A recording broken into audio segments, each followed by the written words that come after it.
Selamat siang pemirsa, kembali bersama saya Muhammad Algi dalam program Gama News yang akan menyajikan informasi terkini, akurat, dan terpercaya.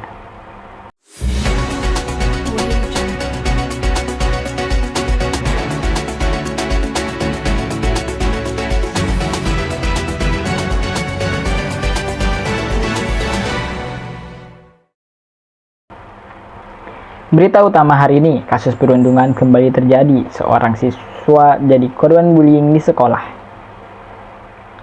Perundungan atau bullying kembali terjadi dan mengundang keprihatinan banyak pihak.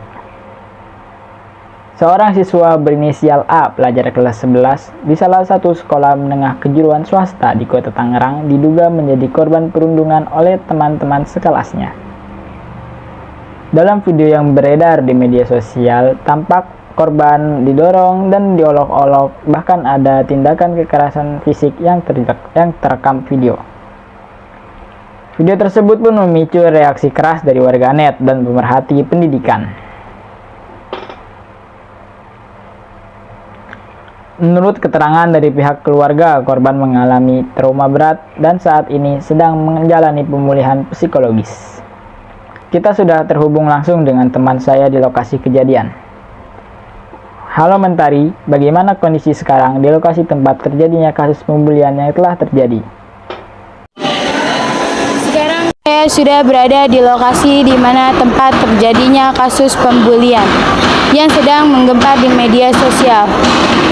Tepat pada pekan lalu di sekolah menengah kejuruan swasta SMK Gama Tangerang yang menyebabkan kondisi korban mengalami depresi berat. Mari kita tanyakan pada warga sekolah.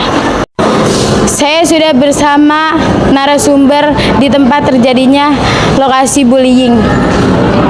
Menurut Ibu, bagaimana tanggapan Ibu tentang kasus pembulian yang kemarin terjadi?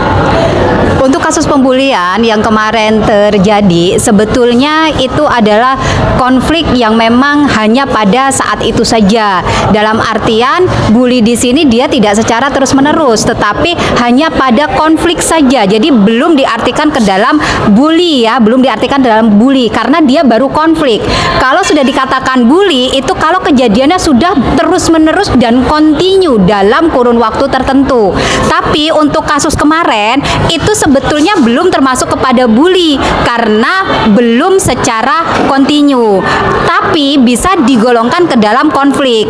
Tapi kalau konflik ini berkepanjangan dan terjadi secara terus-menerus, maka kasus yang kemarin itu boleh kita katakan sebagai bully. Nah, ini yang sedang kita telusuri, apakah konflik ini sudah terjadi di kemarin-kemarinnya atau baru kemarin saja. Nah, itu yang saya belum mendapatkan jawabannya.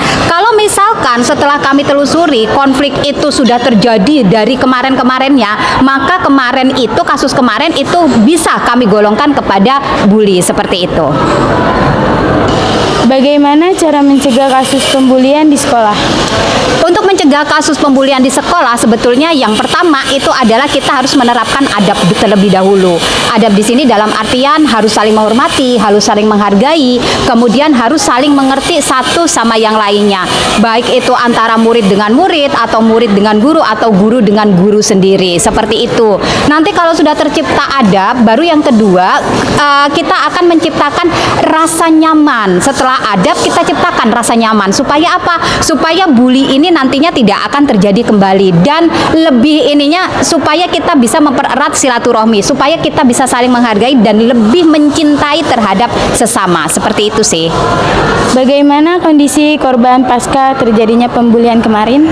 Ya, kalau dibilang kondisi korban, ya saya rasa kalau trauma pasti ya, cuman kita belum bisa menggolongkan trauma ini tergolong ke dalam trauma berat, trauma ringan, atau trauma sedang, karena kita sedang menelusuri juga ke depannya ini trauma ini segera mungkin bisa teratasi atau belum, seperti itu. Terima kasih ya Bu. Sama-sama, terima kasih kembali. Tempat terjadinya pembulian yang sedang terjadi adalah hasil laporan dari kami yang meliputi tempat kejadian. Kembali ke studio. Kasus ini menjadi pengingat bagi kita semua bahwa bullying bukan sekedar kenakalan remaja, tetapi sebuah tindakan kekerasan yang bisa merusak masa depan generasi muda. Mari kita ciptakan lingkungan yang lebih aman, inklusif, dan penuh empati di rumah, di sekolah, maupun di dunia maya. Demikian berita utama hari ini. Terus ikuti program Gama News untuk informasi lainnya. Saya Muhammad Algi, izin pamit undur diri. Terima kasih dan sampai jumpa.